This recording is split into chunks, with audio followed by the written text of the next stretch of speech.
Hello. What's good? Welcome back, Kings, Queens, everything in betweens, for another episode of the Peasant Party Podcast. I'm your host, Charlotte Warren. Your favorite person sitting right across from me. Oh, yeah, take your sweater off. Is my shirt too see-through? No, it's I don't see anything. Okay, cool. Oh. Actually, I can kind of see headlights. Like, yeah, damn it, dude. All right. Is Is your favorite person in the world? Annabelle, how are you doing? what's up? I'm doing. I don't even know. I'm a little. What's the latest that you're cool to share? I told you about my neighbor in my apartment complex. Have there been any updates? Had I explained that on here at all? Tell a high level story. All right, okay. So I'm gonna try and make this quick. So a few months ago, or it probably was like 6 months ago, I have a neighbor. He parks his fucking motorcycle all fucking stupid inside of the parking garage. I'm in an apartment complex, and I didn't know who this person was. I just knew that they had this dumbass bike, and they would park it up all stupid so that they were technically saving a spot for their own car, but like not paying for a reserved spot. And so I like parked there once. He left me a note that said like, if you block my bike again, we're gonna have an issue. Okay, and it's not sure, you're not girl. blocking the bike in. Like, Sure, shut the fuck up. Yes, so at that time I was like, oh, maybe I blocked it in, so I don't know, whatever. I didn't need to park in that spot for a while, but it's prime parking. So several months later, I parked there because I'm like, it's late. I don't have, like, whatever. Fuck it, I'm gonna do it. Come out the next morning. My license plate is my license plate holder ripped in half. It was metal. UCSB alumni, and then my license plate was like folded in like origami, and my like windshield wipers were all fucked with. So obviously I was completely livid, but I was kind of like, what do I do right now? I was like, I better go through the proper channels at least, let the apartment complex know. Went down there, and they were like very flippant at first. They were very I was like, this happened clearly, and they're like, well, you can check the cameras, but it's gonna take a really long time to go through all that footage, and like we probably won't even be able to see. Okay, girl, shut up, whatever, do it. And they wanted me to like file a police report. I just was like, this isn't gonna go anywhere, this sucks. Then I get a hold of them, and they were like, yeah, we have video of him driving up, pulling up. He implied that it might have been two people. Sees it at like 3 a.m, so like they're probably drunk or something. But he wouldn't tell me who it was. Yeah. Wouldn't tell me any identifying information. He also has a car, so he would reserve that spot for his car, and his license plate is bloody ice, which I think is a weird detail. It's insanely terrifying. So strange, right? Yes. Fitting. Totally terrifying. Totally terrifying. So I spent a long time trying to find this person and like interact with them. Was not seeing who was driving that car.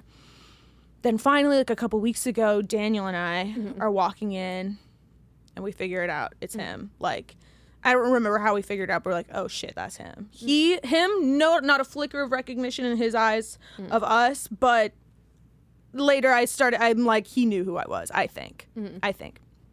So then I started plotting like a insane person. I was like, I'd kind of been plotting like already, like what am I, because all of the shit fell through, the cops never got back to me, whatever. What am I gonna do to him that could be untraceable, like, to me? Because I followed him a little bit, and I saw what apartment he was in. So, and I like knew, I don't know, I was like, I'm gonna do something insane. So Stink bomb? No, you could stink. I could do a stink bomb. There's certain like websites that are meant for pranks, and like they make it like that are like they're supposed to be for like your friends. But... Yeah. Yes. I had like a biblical fury in me, I guess, because I was collecting dead grasshoppers to slowly build up under like the wind guard of his. You could put him on the visit me list for the Jehovah's Witnesses. Just like go down the list of every single... I didn't have any of his I didn't have his name. I didn't have anything like that. Well, you could probably, if you have his little address, like the Jehovah's Witnesses will go inside apartment complexes. They will not. Oh, okay. Yeah, they'll knock on doors. Oh. Yeah. Well, yeah, so I was going to, like, build them up under his, like, little wind guard on his bike slowly over time. Like, I was literally just, collecting... write a fake name and have it sent a bunch of mail to it and just have it be, like, something, like, I don't know, just call him, like, Dorgas Loser. Yeah, but... that wasn't cruel enough for me. That wouldn't, you know, ring my bell. I needed something. This is how you're gonna do it. Locusts, a plague of locusts. Trick him into thinking he has the plague. I did put like a little bit of lube on his door handle. That was how I started. Just a little on the back, you know, just so he's like, what the heck? You know? That's silly. Do you know if he has like a single apartment or if Yes, I do. However, I've the other night, I'm sorry, I didn't finish the story. So the other night I fucking pull in, he pulls in front of me. I know his car, he knows my car. He pulls into the parking garage. I'm like, it's going to be a confrontation. I call Daniel. I'm like, dude, I'm pulling in right now. He's sitting in his car. I'm sitting in my car. Like, I'm going to confront him. Daniel's like, don't do that. I was like, click. I'm getting out. I'm going to go talk to him. And so he gets out and goes inside in front of me, but then comes right back out. And I was like caught off guard almost because I didn't call out to him. He would like approach me and I was just like, are you bloody ice? And he was like, what? Like he was totally trying to play it off, I was like, are you bloody ice? Did you fuck up my car? Like white lady screaming at him in the fucking park. Oh my God. It was so crazy.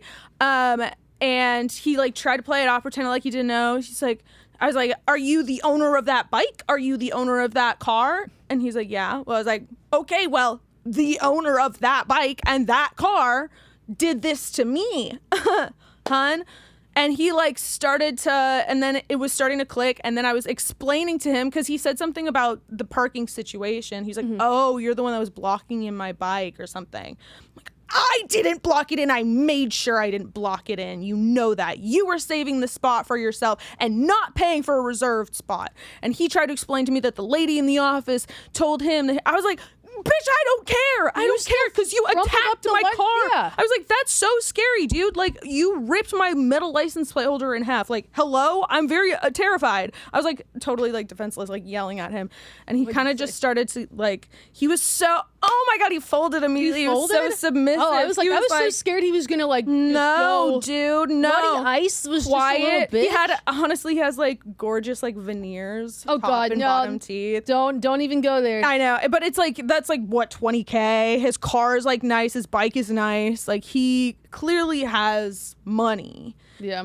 But he eventually was like, I'm sorry. And I was like, okay, well, I'm sorry too. I didn't mean to make you so fucking emotional. Like, but I won't touch your shit if you don't touch my shit. How's that? What's your name? And he told me his name was Lorenzo.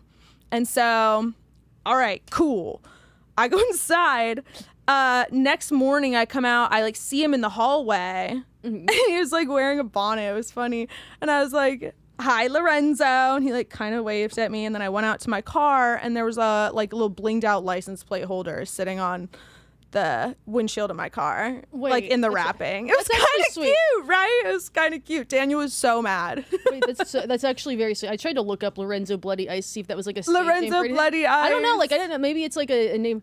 Okay, well, I've changed my tune on Bloody Ice. Well, yeah, me too. So what am I gonna do with all those dead crickets now? Because they're in a jar. I don't know. Save them for your next enemy. Oh my God. Death and destruction. We love it. Just like this episode today is about death and destruction, or at least the first part. Okay, yeah, sorry. No, it's a good transition. We can always know. We always have transition. Death and destruction, locusts, and we have a letter that has a lot to do with death. I guess this is a mini trigger warning. If you've experienced a death recently, you don't want to hear about death. Maybe skip the. Have you ever dated any dead people or anyone who's dead now? No. Have you? No. Wow, no. No, I have not. But yeah, not that I know of. Yeah, I mean, not that I know of. I don't like. Right. I'm pretty good about like unfollowing and stuff like that. Like I don't know if the first date someone who's died in a car. Yeah. Mm-hmm. Okay, the kiss of death. Love the pod and thought I'd share an old story with you to get your take. This was 5 years ago, so not an ask for something in the immediate term, but wondering if you do things differently. Also, the story's insane and I couldn't not share. I was 2.5 dates in with a guy I met on the apps. This guy, who we'll call Tom, was 37, never married, no kids, and seemed very much like a relationship guy. He had a solid job, hobbies, friends, no red flags. Dates 1 and 2 were drinks, and the half date was dinner and a movie night at his place. We did some physical stuff, but no sex. We'd known each other for all of a month, if you count the talking stage before the dates. LOL, used the term right. But I liked him, and after the dinner movie, I was hoping to continue seeing him and get to know him better. The day after our movie night, we were texting throughout the workday, mostly small talk, talking about the next date ideas into the evening. The text tapered off, and I assumed he went to sleep. The next morning, I texted, no response. I chalked that up to a busy day, but I hadn't heard from him later in the evening either. The following day, Thursday, I texted to ask what he was doing that weekend, no response. I think I sent one more text after that, but when I didn't hear back, I thought it was a sign of ghosting. I was bummed, but also not surprised. A lot of guys drop off at the date 3 mark due to dating others or thinking it'll be a thing if we keep seeing each other. Mentally, I took the L and cut my losses. Fast forward to Monday at 1 p.m. or so, I was in a meeting at work and got a call from an unfamiliar number. I rejected it just for it to call back immediately. I continued to do this, but after literally the 10th call, I excused myself answering the phone to what sounded like an older woman crying hysterically to the point where I couldn't even make out what she was saying. It was Tom's mother calling to tell me that Tom was dead. I took the rest of the day off and called her back. I didn't get any answers beyond the fact that Tom was found dead in his apartment earlier that morning. His family and friends were getting worried that he hadn't answered their calls, and then learned he'd no-showed to work. When they did check things out, they found him dead. I wasn't told anything beyond that, but I did get a lot of questions, a lot of them from Tom's mom. She was able to get his phone, and I was one of the last he'd called or texted, so she called me trying to figure out what could have happened. She definitely thought our situation was more serious than it was. She used the word girlfriend a few times. Being in shock myself, I didn't have the heart to tell her the extent of our relationship and was basically just repeating, "I don't know," and "I'm so sorry," over and over. After a 3-hour phone call, there were a few sporadic texts over the next day, followed by her saying she'd hold off on communication until speaking with the medical examiner, I think. Luckily, Tom's sister stepped in, contacting me 2 days later. She was closer in age to me and had a better understanding of modern dating. I was able to be totally honest that I didn't really know Tom all that well, and we'd only been on a few dates. I said I just assumed he'd ghosted, and I apologized profusely for not recognizing it was something so serious. I offered to give her any information she needed to help, gave the play-by-play of the dates, and mentioned he seemed to be mentally healthy and not having any issues. Not long after this, she got back in touch to tell me the cause of death was some underlying heart condition, and collapsed and hit his head while meal prepping in the kitchen. He lived alone, neighbors didn't hear anything, so there was no one to get help. His sister added that they thought the death was suspicious at first, hence his mom disappearing, as there had been some blood and knives that were out from prepping. No known health issues. That didn't even occur to me then. I spent a few hours on the phone with his sister to share the few family-friendly, positive stories and life updates Tom shared with me, and he seemed like a great guy who loved his family. She invited me to his memorial, but it was in his hometown, so I couldn't attend, but sent flowers. I haven't talked to her or Tom's mother since, but I think of them often and hope they have found some peace. It definitely took me at least a year and a lot of therapy to get back to dating after that. I was worried I was cursed and could quite literally be the kiss of death. I also felt so guilty being annoyed at Tom versus concerned. I definitely get more triggered by ghosting after quite literally being ghosted. I'm now in a healthy relationship, so that worked out. But definitely a crazy story, and wondering what... Oh, I need to go to the next page here. Okay. But definitely a crazy story, and wondering what you'd suggest if I were a letter writer amidst such a situation. One of my lawyer friends caught on immediately that I could potentially be a suspect in a mysterious death and said I should have lawyered up. But that didn't even cross my mind at the time. Before I knew anything, I honestly feared he'd die by suicide. I like to think I handled it the best as anyone could, but what do you think? Not even going to go into how situations like this make you question your own mortality, but that might be a topic in itself for the pod, particularly for the late 30s listeners. Love you guys. Whoa. Okay, I need a break because that hurt my throat a lot. Yeah, have a drink. That was like, so when people talk about like married people living longer, like I honestly think it's for stuff like that. Not like people are like, oh, like you'll die a little bit. Like I think that is the reason married people live longer. Like when we were growing up, it was always like buddy system, buddy system, buddy system. You go anywhere because if something happens, you have someone to get help or help you. Like marriage, you got your like permanent buddy system. Like if you're alone, you live alone, and something happens to you, like you don't have anyone to call to get help. Yeah. And like I think that's the whole thing. Like I mean, a lot of these types of like sudden deaths like that like are fatal in itself, like even if someone was around, but like, you know, if something, you fall down the stairs, like you hit your head. Yeah. Damn, the Terry Schiavo, that reminds me of the Terry Schiavo case. You know that case? Yeah. Where dude, brutal. Absolutely think you handled it the best anyone could. That's super. What's the movie that came out recently? I think it had like Justin Timberlake in it. Wait, the one with the he goes to Abilene, or no, the girl's name Vengeance. Vengeance. Yeah, so that Vengeance. Was, like kind I feel of like similar, just the beginning part of that, right? Yeah.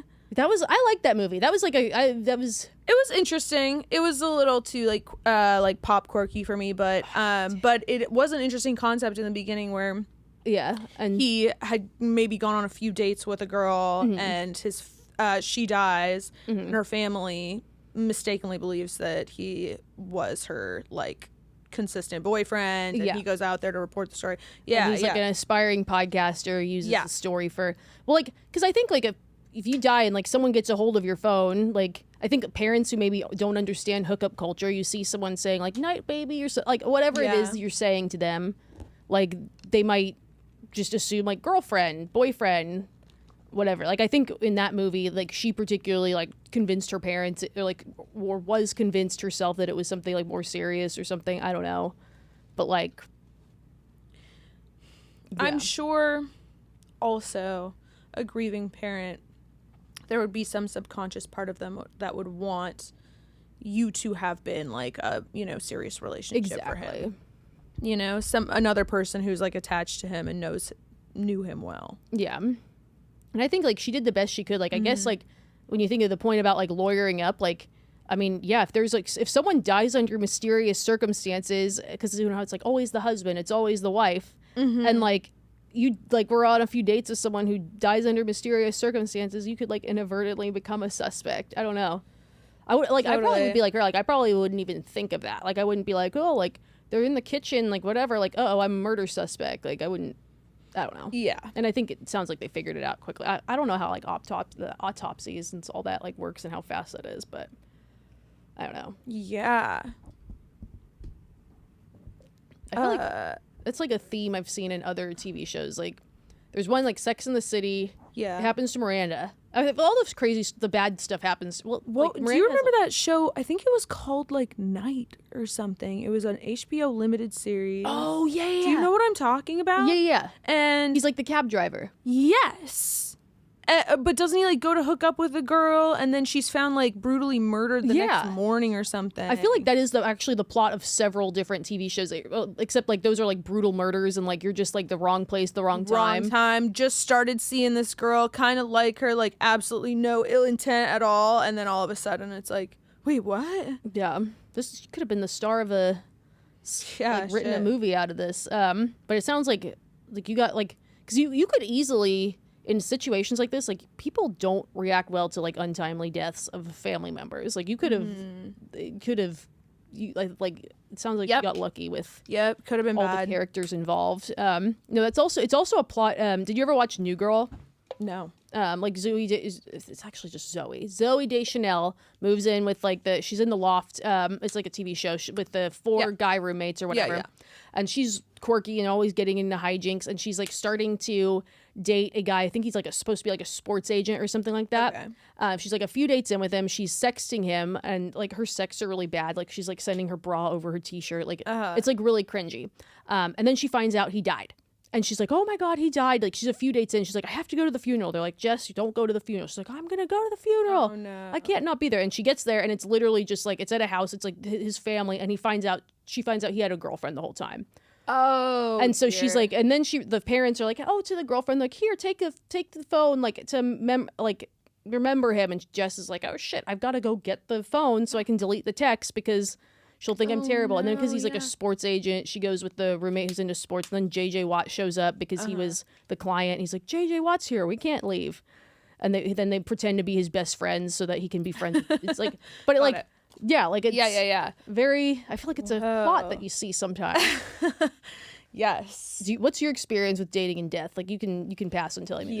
My boyfriend of like 3.5 years, we first started dating maybe not even 2 months after his girlfriend died in a freak accident. And we only met because of this accident. I knew like one other girl who was on this boat. That it was a boating accident at Lake Havasu. And I knew one other girl, but I didn't know her, my ex's girlfriend at the time. I think like 4 people died. It was really, really tragic. But I did a memorial portrait of one of the girls, Kira, and then her family like loved it, and so I was commissioned to do a portrait of the other girl, which was John's girlfriend, and that went to him, and that's how I met him. And I remember like when I started dating him, probably the first like 4 months of dating him was like just some of the darkest times of my life. Like it was so hard. It was so hard because like, I mean, John is a weird case. When you find out like he and I broke up, we moved here, we broke up, and then he married a girl like 3 months later, and he had just told me that he like was gonna marry me this year, like whatever, or was gonna propose to me, and I was like, no thank you. He was impulsive, so I think it's on brand for him. But he was insisting to me like, God, and it was so frustrating because he would be like, I just wish you didn't care so much what people think, what other people think. And I was like, dude, her sister who survived this accident, like, hates me for dating you. Like, hates me for taking her. Like, they're angry at me. I'm like the evil fucking wicked witch. Mm-hmm. Like, you have a sister. Tried. Like, you're probably putting yourself in her shoes. Oh my God, dude. Yes, absolutely. And then hadn't they like never found the body? So and that was part of it? They did. I mean, at that time, no. All 3 were found. Like within that weekend, I think, and then Reagan wasn't found until like 2 years later, 4th of July. It was like a full moon, and someone found her intact body. So that was fucking crazy. It was just a crazy. He was so. It bothered me a lot. I had talked to a psychic about it, and the psychic like put me very much at. I was just like, is she, like fucking mad at me? Like what? And I'm a really sensitive person too about how I can't believe I did this because I'm so sensitive about like how I need like so much affection and I don't want to compete with any other women. So the fact that like he's going to like her like memorial service on the Channel Islands with her whole family and like speaking about how like beautiful she was, it was just like, whoa, hey, what the fuck am I doing here? Like, respectfully, what am I doing here? Wait, did you go to those with him? No. Well, I mean, what am I doing here, like, in a relationship with this person? Yeah. And I was like, honestly, something in my, like, soul told me that, like, I needed to be with him. Yeah. Like, for my own, he introduced me to tattooing. Yeah, he did. Like, he totally changed my life, for sure. I mean, it was never gonna be it. But yeah, so I don't know, dude, going through that, it definitely like, I think I did a lot of art at that time that was really reflective of that experience, because it's also like, who am I to be fucking feeling weird? Who am I to be like upset at all? What? Hello? Yeah, like you're, you showed up. Yes. The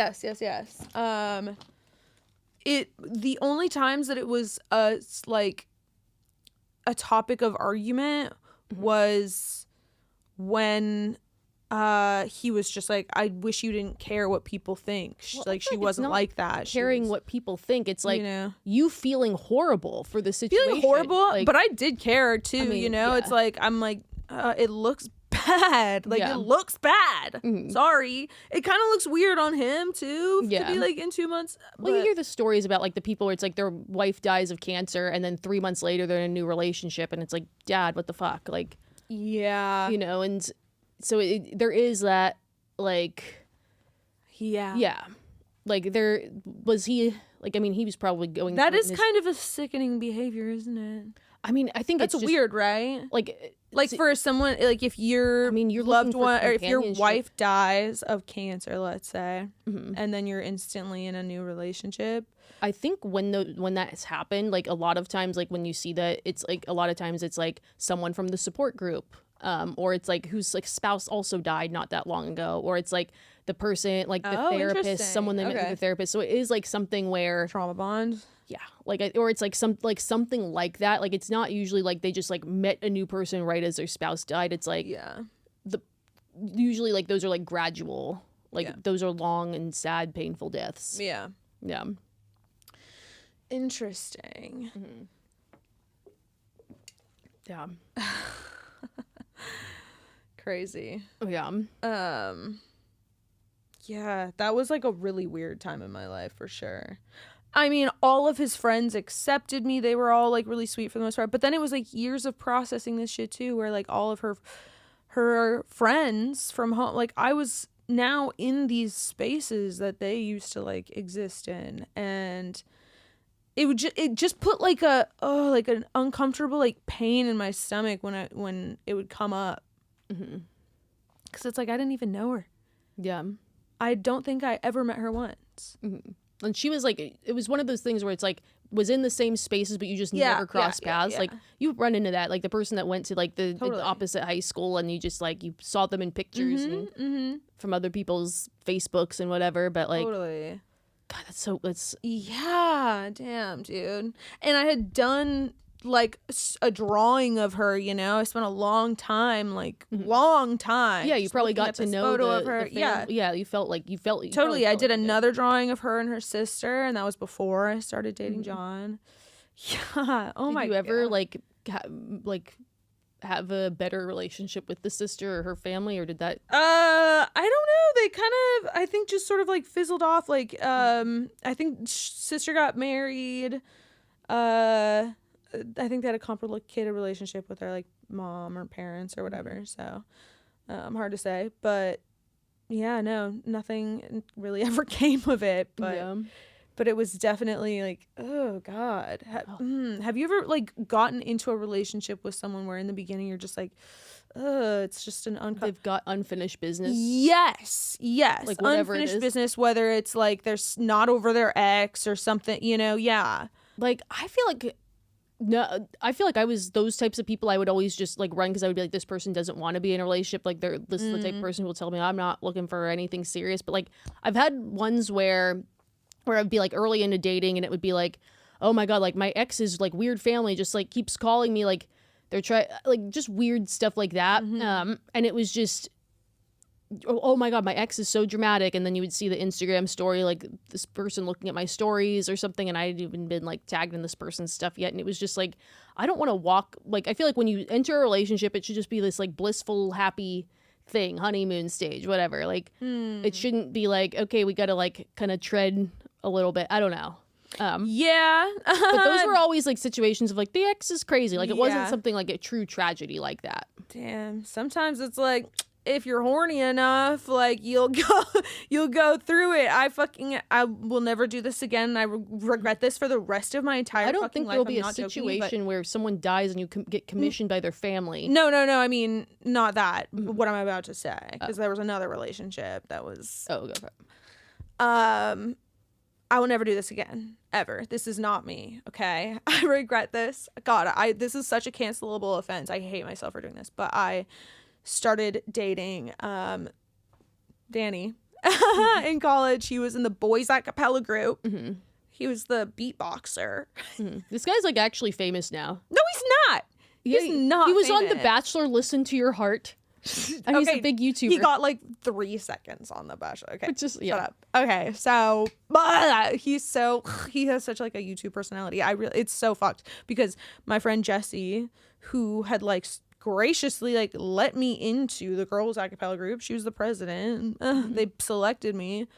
She was like obsessed with him and loved him, and he just like wasn't into her. And she was heartbroken over it, and I started dating him. Don't know why. Don't fucking know why. What came over me, why I was like, I have to have this man. You were 18. I guess. Yeah. I don't know why. Dude, I lasted 1 month. I dated him for 1 month, and I hated him. Hated him. It was so not worth it. He was such a fucking joke, dude. Stills, like, that's just him. Jump cuts. His fans are 13-year-old girls. Yeah. Just what a goofball. But I mean, like, it's different than like, this is my friend's ex. Like, it's like this person has this crush. You didn't know how serious it was. Like, you walked in, you didn't know what you were walking into. You're justifying it. I'm not justifying it, but I'm being also an apologist for me, and I don't deserve that. No, like it's like, and that's what people do things like that when they're 18, and like you've never done anything like that again. Yeah, never. And like.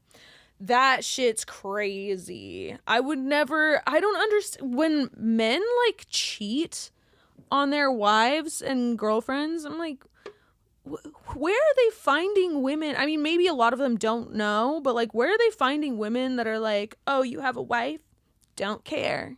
I think I'm gonna like a badge of fucking honor. Oh, sick. So, he was willing to cheat on his wife for you. So I think like some of them don't know, and I think there's also like, that's why you'd see it's like the coworkers at work, like I think we talked, I don't know if it was like the last episode or whatever, but like two people that are both married, like they both got skin in the game, they both got something to lose. Oh no, we're working late. Oh my God, like my husband is just like so needy, and like so my wife is the same way. Like, oh, like sometimes I just want to escape it all, and then they're like making out with each other. Okay. Like I think it's like that. Sometimes I just want to escape it all. And then they're making out. I don't even know. That's crazy. That was just some fan fiction. Left out by friends due to single status. I, 30 female, am the only one still single out of my core group of 4 girls. We've been close for the last 5 years, and at one point we were all roommates before they all moved in with boyfriends or husbands over the years. A few weeks back, one of the girls, who we'll call Mary, entered a contest via Instagram. It was for a farm-to-table fancy dinner on a ranch for 8 people, with transportation to and from in a limo. The contest was based on the number of tags or follows, so she tagged me and the other girls in our group, their boyfriends and husbands, along with several others as a way to get more entries. She eventually won. I didn't give too much thought to the prize at that point, as it was more her thing, but I did sort of assume I'd be one of the other 7 she'd invite based on group headcount and what she's done in the past. She has a thing for entering contests. She's won on several occasions.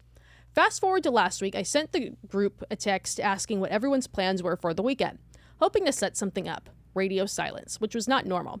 A day later, I was on the phone with one of the other girls in the group, one-on-one, and asked again about weekend plans. She mentioned she was going on a group date with the other 2 girls in the group and significant others, along with one other girl that Mary knows from work and her husband. When she mentioned it being an all-day affair taking place on a ranch, I said, "Oh, is it for that contest Mary won?" And my friend replied that it was. My heart sort of sunk. The next day, since it was sort of eating away at me, I decided to bite the bullet and just call Mary, both to mention that I was a bit hurt to not make the cut for the event and also ask her if I'd done something wrong. She assured me that no, I had not, and it was nothing personal.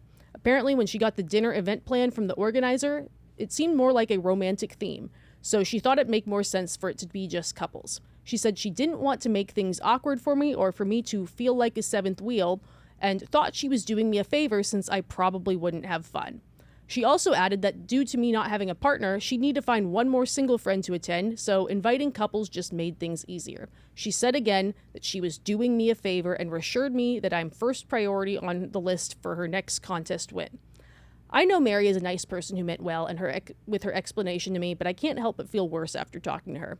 All her doing me a favor by leaving me off the invite so I didn't feel like the odd one out is quite literally make me the odd one out. I saw the event agenda and the pictures from afterward. There is no way I wouldn't have fun at an event like this, and it definitely wouldn't have been less fun than sitting home alone while all my friends plus some random couple rode a party bus and drank fancy wine.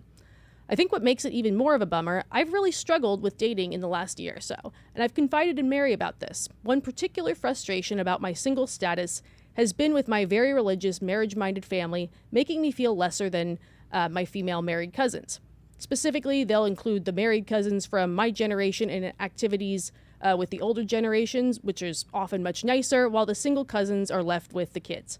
This is often presented as a favor to the single people, like, oh, you wouldn't have fun at this fancy dinner reservation. It's for the boring married people. You'd have more fun at the casual burger joint with a cheap beer and loud music.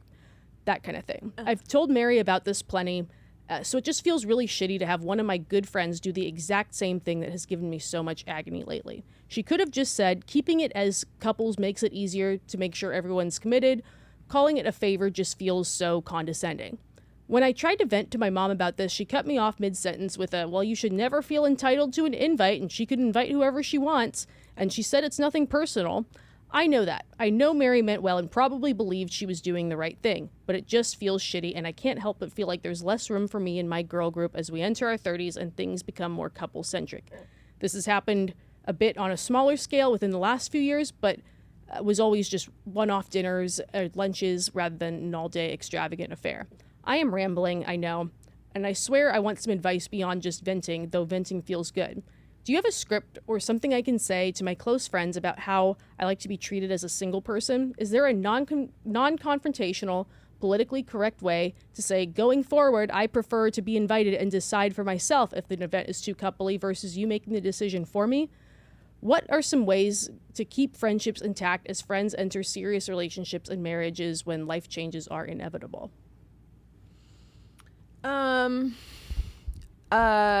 Quick question. Did she mention at all if she wants to be single? Does she like being single, or is she? She said, like, that's the thing. Like, she said, like, dating's been difficult, and, like, she hates that her single status is, like, excluding her from stuff in her family. And, like, some families are like that. That is weird.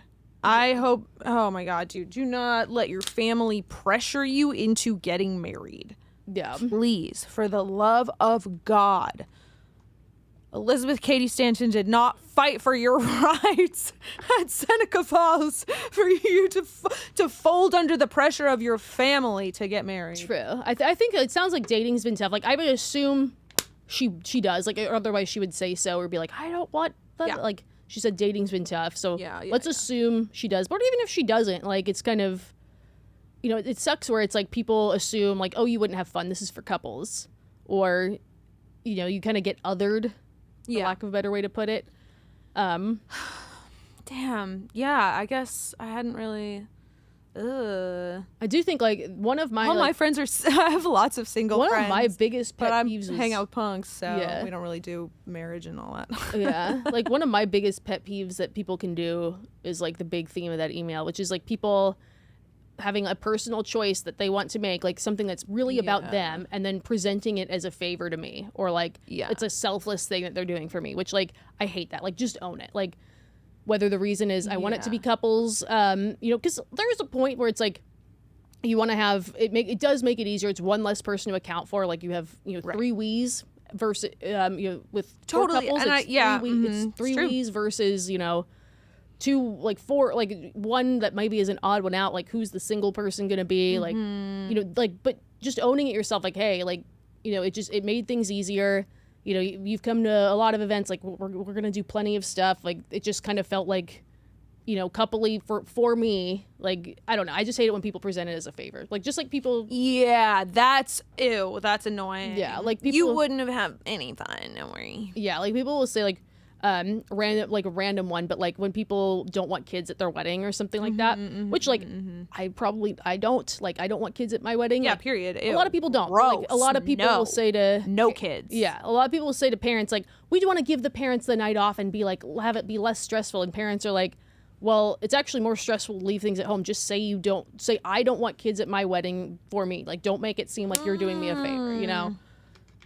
Oh, it's more stressful to leave them at home. Well, I mean, or it's like, don't assume what is or isn't more stressful for me. Like, maybe it's more stressful for me to leave them with grandma or a babysitter. Like, don't make that decision for them. True. Just say, I don't want kids at my wedding, and make it about you. Like, don't make it seem like you're doing it. I don't want your ratty little, snotty little fucking kids at my wedding, period. Yeah. Put it in the invite. Yeah. Can I ask you something? Yes. You are 2 years older than I am. Mm-hmm. When you were my age, 29, were you like stressing about marriage? Were you like thinking about it? Yeah. As far as I can remember, but yeah, no. So I was like, it was just sort of like, is this if, I like dated people, like I met a lot, like I'm a social person. I met a very diverse mix of guys. At that point, were your friends starting to get married? The dominoes were falling for sure. Okay. Yeah, or they were in something serious, engaged, like, and I was 2 years ago. Yeah, I was single. Yeah. And Danielle was married. Danielle was married. Kristen was married. Nicole by was 29. Kristen got held back in kindergarten. Kristen was 30. Oh, that's right. Nicole, I think, was engaged. Like, it was a lot of like dominoes like that were falling, or like people just like coupling off. And it was just more of like, if not now, like who's this person gonna be? Where am I gonna find them? Dude, it's crazy. And like it was kind of like, like I would have, it's like, okay, this random like ghosting happening. And so I would get kind of stressed about it, just because, like, I don't like. I'm trying to like think of a way to say this nicely. Like I never worried about like our like, if you look back at our family history and all of that, people have had kids into their late 30s just fine. Sure. Okay. Like, cool. And people can, it's healthy. Like when people are like, oh, you can't have over 30, it's like, no, that's not true. And then also it's like, if you look through your family history, like I went to the doctor, that wasn't what I was worried about as much as like, I watched my parents be older parents to my younger brother, and like, you don't want to be an old parent. I don't want to be an old, like, I don't want to get started too late. Like, I think, like I've said before, like one of my biggest fears is like my parents not meeting my children. Like, no, that won't happen. Yeah, I hope not. But like that was a fear that I had, or like just something where it's like, I didn't want to be an old parent. It's also just like I want to grow up with my friends. Like I've always done life camaraderie. Sure. Like I want to call up my friend and say that my kid's going through this and their kids are close in age. Okay.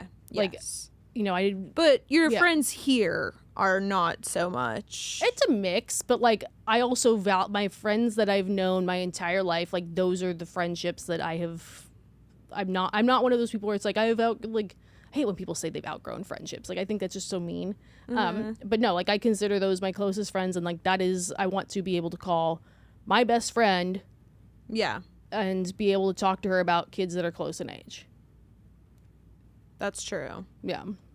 That's valid. And that was just like that's the thing for me. It's like, not like I've never been like, you don't have to rush into things, blah, don't feel pressure. It's like, I'm not feeling pressure from other people. It's what I want. Like, I don't know. Right. But I still haven't gotten that call. I mean, like, it's interesting the waves that it can come in and like what makes those things happen. Like, I think, gosh, there's like so much I could say that I don't want to, like, as long as like my certain relatives are still alive and stuff. Like, but, oh yeah. Well, yeah, like it's just I want to like, but yeah, like people getting pressured into. Yeah, like, well, no, I've never felt pressure from an outside source. Like, okay, it's more of what I want and what I like picture my life looking like, and what I know if I bob this way and weave that way. Like, it sounds super silly. I think if we're going back to this advice to this girl, I would say like, I think like having a conversation of like, hey, like, totally fine if you want to have your events be a certain crowd, but like, if it really comes down to like, what do you think, if you don't think I'll have fun and that's why you're not inviting me, I would rather make that decision for myself. Yeah. I feel like that is kind of a weird wedge if there's multiple couples in your best friend group and then just you. Like, I feel like, at some point you probably will start to feel kind of pushed out, right? Like, if these are established couples and their relationships are getting longer and longer and you're, like, still kind of just, like, dating and it sucks and, like... I feel like, I don't know, that would be a separation. I mean, it can happen, but it's also, like, the more you, like, make it a thing, the more it is a thing. Like, the more you're like, I'm the single one, they're the coupled ones. Yeah. Like, because whenever I see people that are like, oh, like, I'm the last single friend, like, half of the reason that it's such an issue is because they go around saying, I'm the last single friend. And, like, where it's like, oh, no, like, I'm so single. Like, if you just, like, invite people to stuff. Single! That's how, like...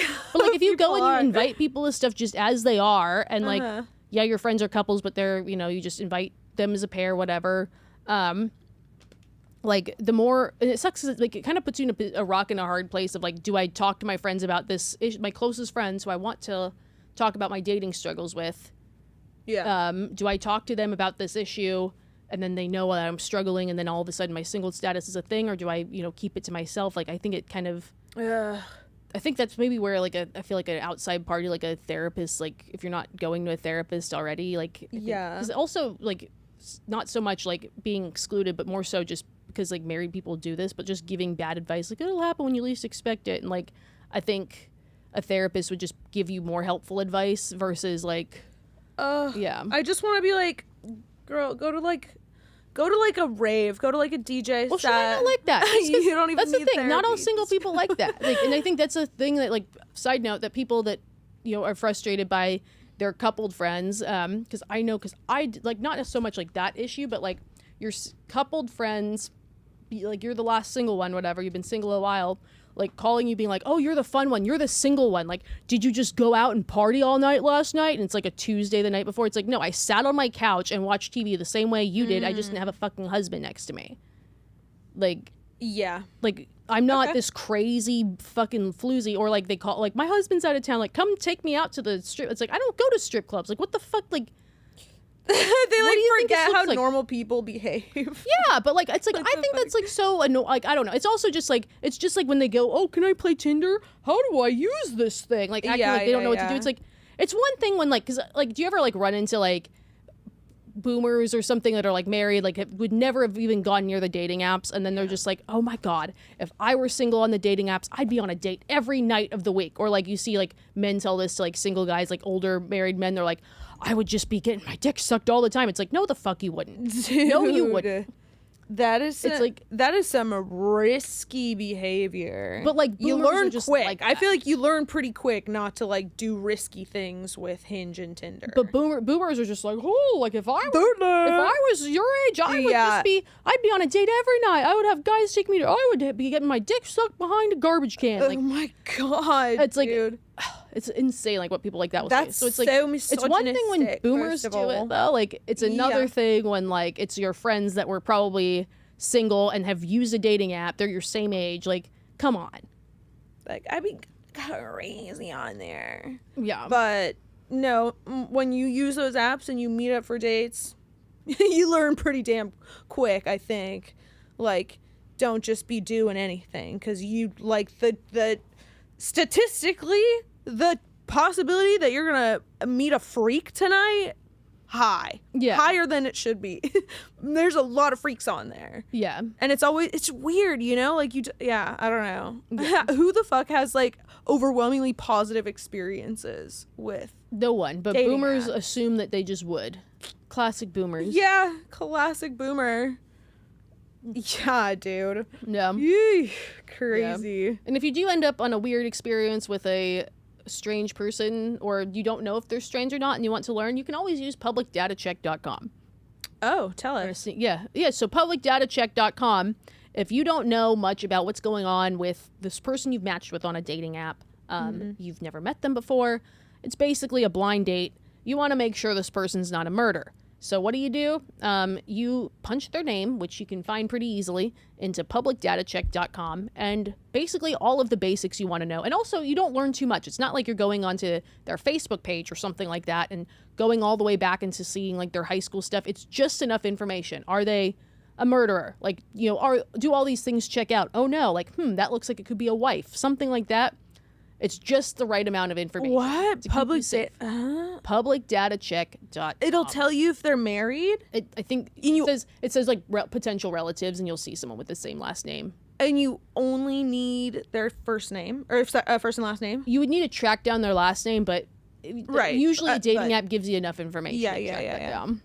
Or you can use a phone number, reverse search, if they give you a phone. Interesting. Public data check? Publicdatacheck.com. Hell yeah. Definitely. Yeah. Dude, you do not know. Because it's like, people are always like, oh, he could be a murderer. And it's like, he could just be like weird, shitty and scary and creepy. Like, he could kind of low-key stalk you after this. There's a lot of really terrible things you can do that just aren't illegal too. Yeah. For sure. Yeah. Yeah, no. Yeah. Oh, I think this was a fun episode. Dude. Death, destruction, friendships. Yeah. Oh, I'm tired. Me too, dude. I'm gonna come back to your house. Come on. Yeah. Oh, that sounds so good right now. Fuck yeah. Oh, hell yeah.